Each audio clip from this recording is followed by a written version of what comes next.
எல்லாருக்கும் வணக்கங்க.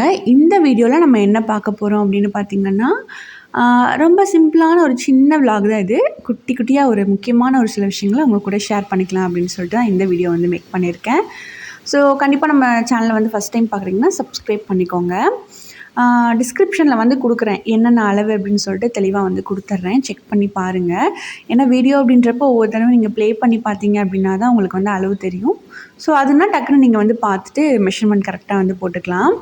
ஸோ குதிரைவாலி, அதுக்கப்புறம் திணை, ராகி மட்டும் விட்டுருங்க. ஏன்னா ராகி வந்து நம்ம தனியாக வந்து ப்ரிப்பேர் பண்ணி சாப்பிட்றது தான் நல்லது. அதுக்கப்புறம் இந்த ஒரு 4 விஷயம் 4 மில்லட் வந்து சேர்த்தி மாவு வந்து ரெடி பண்ணியிருக்கேன். மில்லட் இட்லி, தோசை, பணியாரம் எல்லாமே பண்ணலாம். உண்மையாகவே சொல்கிறேங்க, அவ்வளோ சாஃப்டாக வரும் இட்லி. ரொம்பலாம் கெட்டியாக இருக்குமா, இது நல்லா இருக்காது, டேஸ்ட்டாக இருக்காது, என் குழந்த சாப்பிட மாட்டேங்குது அப்படிலாம் கேட்குறீங்க. ஆனால் உண்மையாகவே அது கரெக்டாக நம்ம மெஷர்மெண்ட் பண்ணுறப்ப பார்த்திங்கன்னா நல்லாவே சாஃப்டாகவும் வரும், டேஸ்ட்டும் நல்லாயிருக்கும். பட் டேஸ்ட்டுக்கு வந்து நம்ம நார்மலாக எப்பவும் போல் இல்லாமல் கொஞ்சம் டேஸ்டியாக சட்னி, குழம்புலாம் கொஞ்சம் டேஸ்ட்டாக பண்ணி கொடுத்தா எக்ஸ்ட்ரா வந்து சாப்பிட்லாம். இல்லை அப்படின்னா ஒரு 2, 3 இட்லி தான் சாப்பிட முடியும்.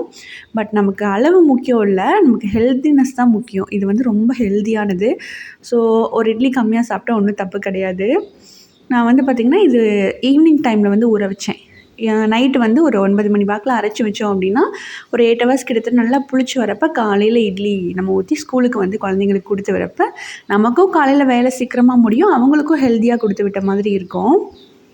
அதுவும் இல்லாமல் நானுமே இந்த டைமில் ரைஸ் கொஞ்சம் கம்மியாக எடுத்துக்கணும் குவான்டிட்டி அப்படின்றதுனால இந்த மாதிரி எனக்கும் சேர்த்து அரைச்சி வச்சுக்கிறது. வீட்டில் வந்து இருக்கிற மற்ற 2 பேரும் தொடவே மாட்டாங்க. அதுலேயும் என் ஹஸ்பண்ட் வந்து இல்லை நீங்கள் சாப்பிடுங்க, நீங்கள் நல்லா இருந்தால் நான் நல்லா இருந்த மாதிரி அப்படின்னு சொல்லிட்டு அழுங்காமல் எஸ்கேப் ஆகிடுவார். ஆனாலும் நான் அவரையும் 2, 3 இட்லி சாப்பிட வச்சுருவேன். அந்தளவுக்கு வந்து நல்லா தான் இருக்குது டேஸ்ட்டு. ஸோ முன்னாடியே பார்த்திங்கன்னா நல்லா கரைச்சி உப்பெல்லாம் போட்டு நல்லா மிக்ஸ் பண்ணி வச்சிட்டோம் அப்படின்னா நல்லா புளிச்சு வந்துடும். என் கைக்கு கொஞ்சம் ஒவ்வொருத்தர் கைக்கு வந்து ஒவ்வொரு மாதிரி புளிக்கும்னு சொல்லுவாங்க. அந்த மாதிரி என் கைக்கு கொஞ்சம் அளவாக தான் புளிக்கும். அதனால் முன்னாடியே நான் வந்து மிக்ஸ் பண்ணி வச்சிட்றேன். சிலர் வந்து உப்பு போடாமல் கலக்கி மட்டும் வைப்பாங்க, அந்த மாதிரியும் பண்ணலாம். நீ ஏன் ஃபோன் அங்கங்கே வச்சு வீடியோ எடுத்துகிட்டு கஷ்டப்படுற கூட நான் எடுத்து தரேன்னு சொல்லிட்டு ஹஸ்பண்ட் தான் வந்து வீடியோ எடுத்துகிட்ருக்காரு. அதனாலே கொஞ்சம் குவாலிட்டி கிளியராக இருக்க மாதிரி தெரியுது. ஸோ அவருக்கு டைம் கிடைக்கிறதில்ல. இல்லைனா பார்த்திங்கன்னா கண்டிப்பாக வீடியோக்கு ரொம்பவே ஹெல்ப் பண்ணுவார். முடிஞ்ச வரைக்கும் நானே வந்து என்னோடய வேலையை பார்த்துக்கணுன்னு சொல்லிவிட்டு ஏதோ ஒன்று பண்ணிகிட்ருப்பேன். இந்த தடவை அவர் நான் ஃப்ரீயாக தான் இருக்கேன் கூடன்னு சொல்லிட்டு இது நைட் டைம் தான் சாப்பிட்டு தான் மாவு அரைச்சிட்ருந்தேன். அதனால் வந்து ஹெல்ப் பண்ணிகிட்டு இருந்தார். ஸோ அவரோட சப்போர்ட் இல்லை அப்படின்னா கண்டிப்பாக என்னால் 34 வீக்ஸ் ஆகுது. என்னால் வந்து இங்கே வீட்டில் எல்லா வேலையும் தனியாக வந்து கண்டிப்பாக செய்யவே முடியாது. ஸோ அவர் மட்டும்தான் இப்போதைக்கு எனக்கு சப்போர்ட் பண்ணிகிட்ருக்காரு. இனிமேல் தான் பார்த்திங்கன்னா அம்மா வீட்டுக்கு போகணும். என்னங்க சும்மா சும்மா அம்மா வீட்டுக்கு போயிட்டுருப்பீங்க, இப்போ போய் ரெஸ்ட் எடுக்க வேண்டியதானேன்னு கமெண்ட் பண்ணியிருந்தீங்கள்ல, அதுக்காக தான் இந்த வீடியோவில் நான் வந்து இதை சொல்கிறேன். போகணும், அவங்களையும் கஷ்டப்படக்கூடாது அப்படின்றதுக்காக. குழந்தை பிறந்ததுக்கப்புறம் அவங்களுக்கும் ரிஸ்க்கு ஒர்க்லாம் இருக்குது இல்லையா? ஸோ அதனால் வந்து இப்போ நம்மளே பார்த்துக்கலாம் முடிஞ்ச வரைக்கும் அப்படின்னு சொல்லிட்டு தான் இங்கேயே இருக்கேன். அம்மா வந்து அகத்திப்பூ, வெண்டைக்காய், அப்புறம் வாழைப்பழம்லாம் வந்து பார்த்திங்கன்னா மரத்துலேயே பழுத்தது தான். சொரைக்காய், பீக்கங்காய், முருங்கைக்காய்லாம் கொடுத்து விட்ருந்தாங்க. நான் வந்து நீர்க்காய்கள் எல்லாமே இப்போ ரொம்ப ஜாஸ்தியாக எடுத்துக்கிறேன். அதனால தான் பார்த்திங்கன்னா கால் கை வீக்கம், அந்த ஃபேஸ் வீங்கிறது அதெல்லாம் எதுவுமே கிடையாது. தண்ணியுமே நான் நிறைய தான் குடிக்கிறேன். இது வந்து பார்த்திங்கன்னா நைட்டே வந்து உள்ளே அந்த ஒரு நார் மாதிரி இருக்கும், 2, 3 நார் சேர்ந்து அப்படி இருக்கும். அதை வந்து நான் இப்போ வீடியோவில் காட்டுறேன் பாருங்கள். அதை மட்டும் நம்ம எடுத்துடணும், அது வந்து உடம்புக்கு நல்லதில்லைன்னு சொல்லுவாங்க. ஸோ இந்த 3 நாரையும் கவனமாக வந்து ரிமூவ் பண்ணிவிடுங்க.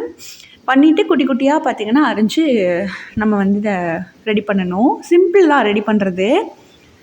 மாவு அரைச்சி வச்சுட்டு வெளியில் வந்து பார்த்திங்கன்னா கொஞ்சம் அப்படியே கட்டில் போட்டு உட்காந்து க்ளீன் பண்ணலாம் அப்படின்னு சொல்லிட்டு எல்லாமே முன்னாடியே அந்த நாரெலாம் எடுத்து வச்சுட்டோம்னா காலையில் சீக்கிரமாக சமைச்சிடலாம். அப்படியே எங்கள் தோட்டம்லாம் பார்த்திங்கன்னா நைட் டைமில் அப்படியே ஒரு மயான அமைதியாக தான் இருக்கும், பார்க்கவே கொஞ்சம் பயமாக.